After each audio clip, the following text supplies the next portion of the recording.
Vamos a hablar ahora con Nicolás Estiga, es experto en innovación. Durante estos días estuvimos viendo larguísimas colas de gente que tiene preocupación por lo que va a ocurrir con su tarjeta SUBE si no hace el cambio que tiene que haber. ¿Por qué? Porque cae el sistema. Puntualmente. Vamos a meternos, todavía hay tiempo para hacerlo igual, pero la desesperación de aquel que tiene que usar transporte público todo el día y saber que esto puede llegar a inhabilitarlo de hacerlo, provoca esto. Gracias, Nicolás, por atendernos. Soy Nuria, ¿cómo va? Nuria, ¿cómo estás? Buenas tardes. Bien, muy bien. A ver, ¿podemos explicar un poquito de qué se trata específicamente la caída de este sistema para cargar la tarjeta SUBE? Sí, a ver, si vamos a los orígenes de la tarjeta SUBE, fue una innovación en su momento súper eficaz para resolver el problema de las monedas, no sé si recuerdan, Sí, claro. hace muchos años. Y en líneas generales el sistema SUBE funciona bien. Pero lo que está pasando en particular con los sistemas que gestiona el Estado muchas veces es que el Estado no llega a innovar a la misma velocidad en que la ciudadanía lo demanda, lógicamente. Entonces lo que pasó con la tarjeta SUBE ahora es que a través de una política pública que tiene que ver con tener que registrar la tarjeta para poder acceder a los subsidios, claro, se generó un nivel de demanda que los sistemas del Estado no pudieron contener. Entonces, claro, ¿qué pasó? Por un lado, el sitio web de la tarjeta SUBE se cayó, dejó de funcionar, entonces no era posible hacer el registro de la tarjeta con el celular o con una computadora. Y en paralelo, lo que pasó es que hay habilitados puntos físicos para hacer este registro de la tarjeta, pero ¿qué pasa? Primero, hay mucha más gente de lo que se esperaba porque no funcionaba el sistema digital de registro. Sí. Pero por otro lado, también hay un punto que tiene que ver con la comunicación, que es clave, que hay mucha gente que iba al lugar teniendo la tarjeta registrada ya, y mucha gente que iba también sin saber que lo podía hacer de manera online, dejando de lado el hecho de que se cayó el sitio web, ¿no? Así que nada, nos abre varias incógnitas en este momento, la verdad. Sí, claro. Ahora, ¿hay tiempo todavía para hacer esto? Bastante, vimos durante toda esta semana las filas larguísimas, pero ¿hay tiempo? Sí, a ver, hay tiempo para registrarla y además, a ver, el problema que se dio con la tarjeta SUBE, la realidad es que se va a resolver rápidamente. Primero porque los primeros días, lógicamente, generan un nivel de demanda mayor, pero al mismo tiempo, a ver, obviamente la parte digital se va a resolver también. Creo que ya está funcionando, de hecho, el registro online para que la gente no salga corriendo a hacer el registro físico. Pero nada, nos abre varias preguntas. O sea, por ejemplo, no sé, ¿qué nivel de interconexión existe actualmente en el Estado? O sea, hoy la realidad es que los sistemas y las bases de datos, sean de la SUBE o de cualquier otro sistema, funcionan como compartimientos estancos. Entonces, preguntarnos si realmente es necesaria esta situación de tener que ir a hacer un registro personalmente o online, no importa, cuando el Estado tiene un montón de información sobre nosotros. ¿Y por qué crees que Tal se vez busca no sería eso? necesario. Digo, ¿cuál sería el fin? Bueno. Si digamos, para cobrar un impuesto, la AFIP no hace más que apretar un botón y te salta hasta tu grupo sanguíneo.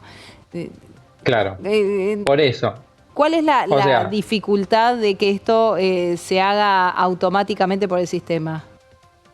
Es simplemente política y técnica, porque la tecnología existe desde hace mucho tiempo. La AFIP es uno de los organismos más avanzados en cuanto a implementación tecnológica, por ejemplo, y además es muy común ver en otros jugadores fuera del mundo estatal cómo hay una interconexión de información en cosas muy diversas, ¿no? Por ejemplo, vos vas a cargar nafta y utilizás una billetera virtual, y cuando cargas nafta, automáticamente estás sumando millas en un sistema de fidelización de una aerolínea. Sí. Ahí interactúan 3 empresas diferentes: la estación de servicio, la billetera virtual y la aerolínea. Claro.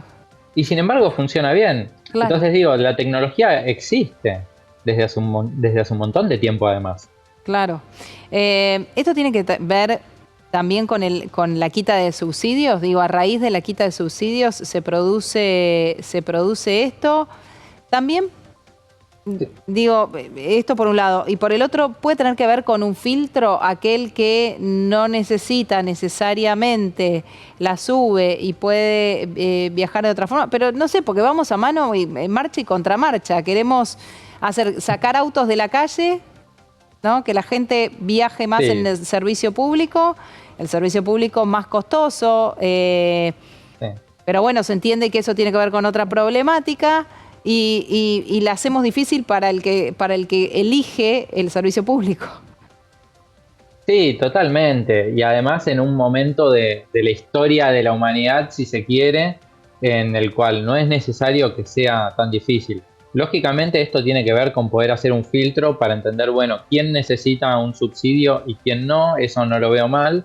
Lo que sí veo mal es que si el Estado ya tiene la información de las personas, ¿qué necesidad hay de tener que rehacer un registro? Me parece que esto de armar este registro tiene que ver justamente con que no está dando los pasos necesarios el Estado para poder vincular las bases de datos y generar también o construir una política de datos a nivel estatal. Y a ver, esto obviamente no es algo que se está dando ahora, esto es histórico, pero sí es verdad que estamos en un momento de grandes reformas en el Estado. No importa si estoy a favor o en contra, no voy a hacer un juicio de valor, pero sí digo, ojo, porque podemos aprovechar esta oportunidad para innovar y pensar en un Estado centrado en el ciudadano. Hay una teoría o una frase que tiene que ver con que el ciudadano muchas veces termina siendo un empleado no remunerado del Estado. ¿Qué quiero decir con esto? Yo soy un organismo público, ¿sí? Una persona viene a realizar un trámite y yo le pido documentación que genera otro organismo público, pero todos dependemos del Estado nacional, provincial o municipal, no importa, ¿sí? Yo soy el área de salud y solicito documentación que genera desarrollo social. Entonces la persona tiene que movilizarse físicamente muchas veces hasta el otro lugar. Por ejemplo, no sé, tramitar un certificado de libre deuda. Sí. Para después venir y traérmelo. Y yo no le estoy pagando el pasaje a esa persona, no le estoy pagando su día de trabajo. Y sin embargo esa persona está yendo a buscar información que yo como Estado tengo.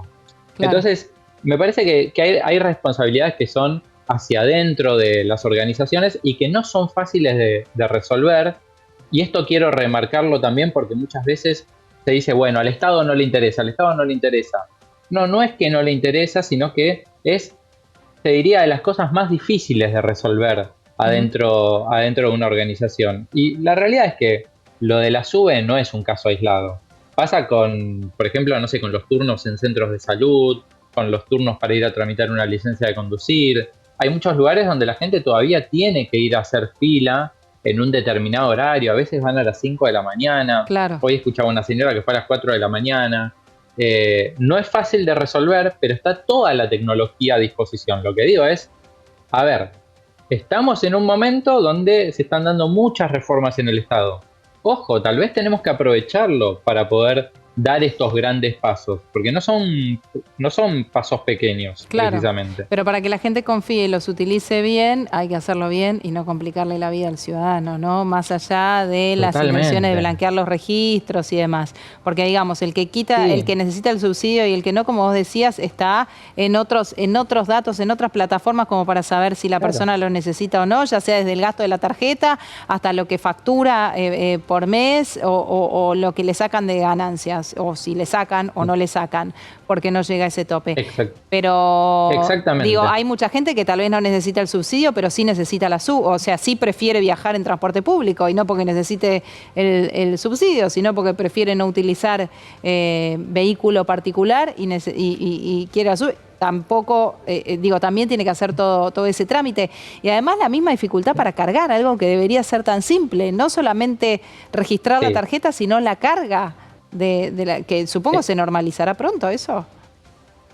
Sí, pero también nos abre otra incógnita. Tal vez es momento de abrir el juego a nuevos jugadores, como pasa en otras partes del mundo. Claro. Si nos vamos a Nueva York, por ejemplo, en Nueva York existen dos sistemas. Tenés el sistema de la Metrocard, que es el sistema histórico que existió siempre, como si fuera nuestra tarjeta SUBE, pero del metro. Sí. Pero además tenés otro sistema, no recuerdo el nombre, creo que se llama Onyx o parecido, que que vos tenés en el molinete los dos sensores, ¿sí? Y si vos en el otro podés apoyar cualquier tarjeta de crédito o de débito. Y con ese pase, digamos, de tarjeta, ya podés ingresar. Claro. Entonces, imaginemos con la tasa de uso que tienen las billeteras virtuales hoy en día en la Argentina, por ejemplo. Poder escanear un QR con mi teléfono y abrir el molinete. Claro. No es nada del otro mundo, como el ejemplo que daba de la estación de servicio con la aerolínea y la billetera virtual. Claro. Es completamente factible. Pero bueno, sí tiene que haber una decisión de quien administra todo esto, que en este caso es el Estado, de abrir el juego. Sí. Porque además, Argentina tiene un nivel de demanda a nivel mundial de sus talentos tecnológicos. Entonces, los talentos para poder innovar en materia de transporte y en un montón de aristas del Estado existen, están. Claro. Pero bueno, tiene que haber una decisión de salir a hacerlo. Creo Bien. que eso es lo necesario. Tal vez es una discusión más política que tecnológica. Nicolás Estiga, gracias por este contacto con Canal E. Que tengas una muy buena tarde. Gracias a ustedes, muy buenas tardes. Adiós, hasta luego.